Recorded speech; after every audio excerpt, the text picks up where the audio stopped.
Two things I want to call out about that. Available next week, Tuesday, so go, everyone here, get it and play.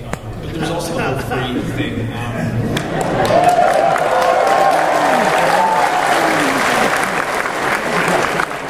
We want to keep, you guys happy and keep the discs in the tray, essentially. And we want to extend out the life of Mass Effect 3 as much as possible. We understand there's great value for both the player and for us to do that, so that's our focus. So that's multiplayer for the time being. So single player.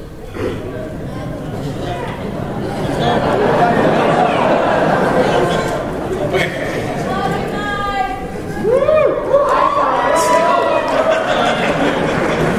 So Thursday we announced the extended cut. Now, to be clear, the extended cut is not a reimagining of the endings or a new ending.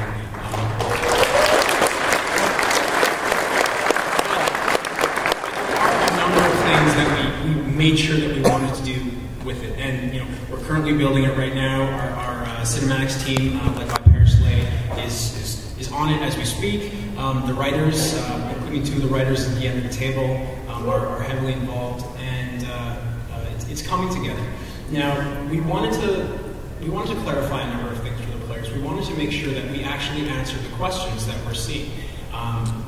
We're all on Twitter, we're on the social networks. We may not tweet necessarily or respond or engage in conversation, but we definitely put together the lists. So the community team, with the help of Jessica and Chris, feed us the information that you guys are the questions that you guys have.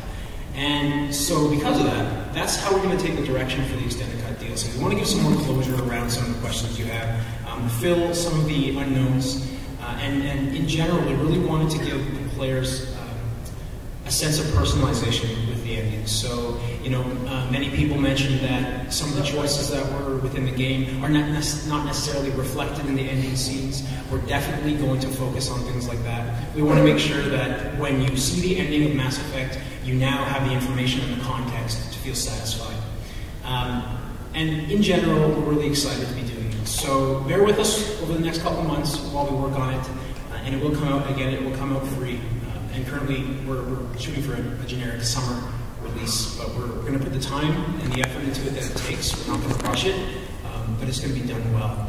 It's more than just a few cinematic scenes. It's more than just a small coat of paint. It is definitely a considerable amount. And so we're happy to be doing it.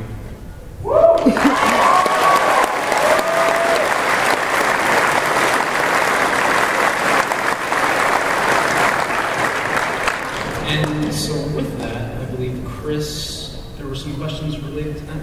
Yeah, we're going to open it up to questions of everybody here in the room, but we had some come through our social media channels, the BioWare social network, our Twitter, and our Facebook feeds. And we know these are pretty popular questions. We know a lot of you probably have the same sort of questions. We're going to kind of cover some of them right at the start, and then, as we said, we'll open up the room later. Hopefully we'll have provided the answer you're looking for. We'll see where we go.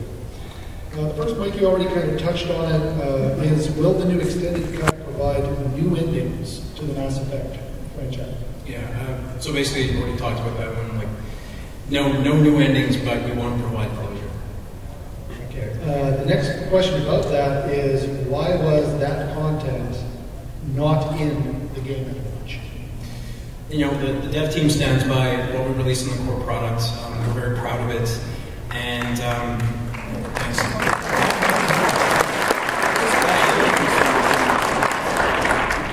It was important, though, like most things that we do, for us to listen to the community. And a lot of the community feedback obviously didn't come until the game came out.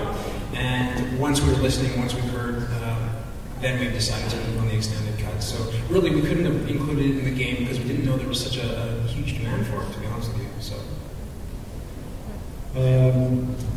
How does BioWare feel about the response from the fans? That's a loaded. Just kidding. You know what? Anytime anyone has constructive criticism, we've always welcomed it, and I'm sure there are always the few in the entire lot that are not as constructive as possible. But we honestly don't let it make us jaded. We still understand that there's a lot of valuable feedback to be provided. You know, even today we were presented with an entire book of valuable feedback. A gorgeous book. And again, I mean, we still welcome it. So yeah, keep it coming. There's nothing stopping you guys. So. Yeah, I wanted to add a little bit about this. I talk to the dev team a lot as I'm part of the community team reading Bioware Social Network and everything. And whether it's support or whether it's anger, or whether it's, you know, love or rage, whatever it is, we get it from you fans because you care about the game.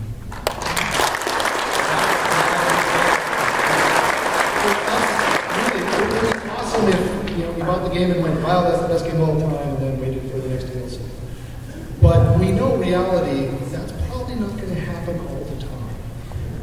But when we get the feedback, like Mike said, the dev team is listening, we're reading forums, we're reading Twitter, we're reading media reviews, we're reading what the fans have to say. It matters to us, and it helps make us make better games and DLC. So we thank you very much for your feedback. The next question has to do with Tally's face. It's kind of a two-part question. One, why did we choose to show Tally's face at all in the game? And then two, why was it how it looked? Okay. Well, you know, the first question is quite obvious. A lot of people are basically wondering what Tally's face looked like. And we wanted to do it in a tasteful way that didn't necessarily throw it into the game engine. We thought that a gift from Tally, you know, in the form of a picture is probably the most appropriate way to do it.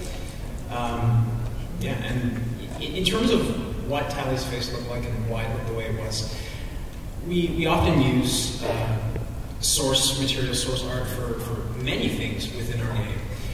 In the case of Tally's face, we wanted something to be photorealistic. We wanted the level of fidelity to be there. We wanted the color to be right. We wanted to essentially make it as close to the picture as possible. And it's not like it's the first picture that we stumbled across. We poured through thousands and thousands of pieces of source art to kind of lock in. Plus there was the artistic vision. And so we were able to essentially combine those two into what you guys saw as Tally's face. We've done it throughout, you know. Yeah, if I could jump in for a second. Sure. I don't know if she's still here. Could all the Samara cosplayers stand up? One. I don't know if the other one is actually staying here. There she is. There she is in fact. And if I remember correctly, you are the face model for Samara.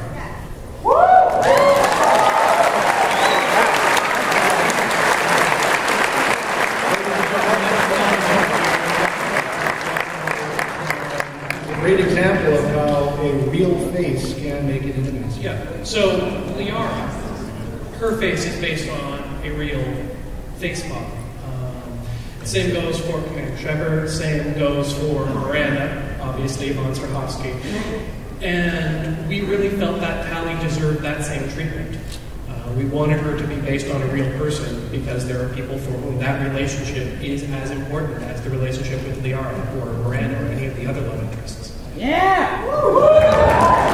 Patrick wrote down that he's very passionate. I have a vested interest. Okay, and kind of one final question. This one keeps popping up. Do we have any comments about the indoctrination theory?